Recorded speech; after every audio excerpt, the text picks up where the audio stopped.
வெறும் 10 நிமிஷம் போதும் இந்த ஸ்வீட் ரெசிபி செய்கிறதுக்கு. நல்லா க்ரீமியாக ரிச்சான டேஸ்ட்டில் இருக்கும். எப்படி செய்யலான்னு பார்க்கலாமா?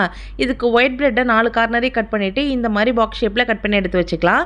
ஒரு பேனில் நெய் ஆட் பண்ணிவிட்டு அது கூட கட் பண்ணி வச்சுருக்க ப்ரெட்டெல்லாம் போட்டு நல்லா டோஸ்ட் பண்ணி எடுத்துக்கிறேன்.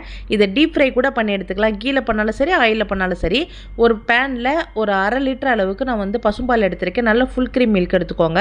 இது நல்லா சூடானதுக்கப்புறம் அதுலேருந்து 2 கரண்டி தனியாக எடுத்து வச்சுட்டு இதில் 1 ஸ்பூன் அளவுக்கு கஸ்டர்ட் பவுடர் சேர்த்து நல்லா மிக்ஸ் பண்ணி எடுத்து தனியாக வச்சுக்கலாம். அதுக்கப்புறமா பாலில் கொஞ்சமாக பாதாம் பருப்பு நறுக்கி வச்சுருக்கேன், அதையும் சேர்த்துட்டு 1/4 கப் அளவுக்கு சுகர் சேர்த்துக்கிறேன். இது கூட கண்டென்ஸ்டு மில்க் சேர்த்திங்கன்னா இன்னும் டேஸ்ட்டு சூப்பராக இருக்கும். அது கூட கொஞ்சமாக ஏலக்காய் பவுடர் சேர்த்து நல்லா மிக்ஸ் பண்ணி விட்டுட்டு நம்ம கரைச்சி வச்சுருக்க பாலையும் இது கூட சேர்த்து லைட்டாக மிதமான சூட்டில் வச்சு மிக்ஸ் பண்ணிங்கன்னா நல்லா திக்காக ஆரம்பிச்சிடும். இப்போ எந்த பிளேட்டில் ரெடி பண்ண போகிறீங்களோ அந்த பிளேட்டில் ப்ரெட்டெல்லாம் அரேஞ்ச் பண்ணிவிட்டு நம்ம ரெடி பண்ணியிருக்க மிக்ஸை மேலாப்பில் நல்லா மலைச்சாரல் மாதிரி ஊற்றி விட்டு இது நல்லா ஊற வச்சு சாப்பிட்டு பாருங்களேன். டேஸ்ட்டு அவ்வளோ சூப்பராக இருக்கும். மறக்காமல் இது ட்ரை பண்ணி பார்த்துட்டு எப்படி இருக்குன்னு எனக்கு கமெண்ட்டில் சொல்லுங்கள்.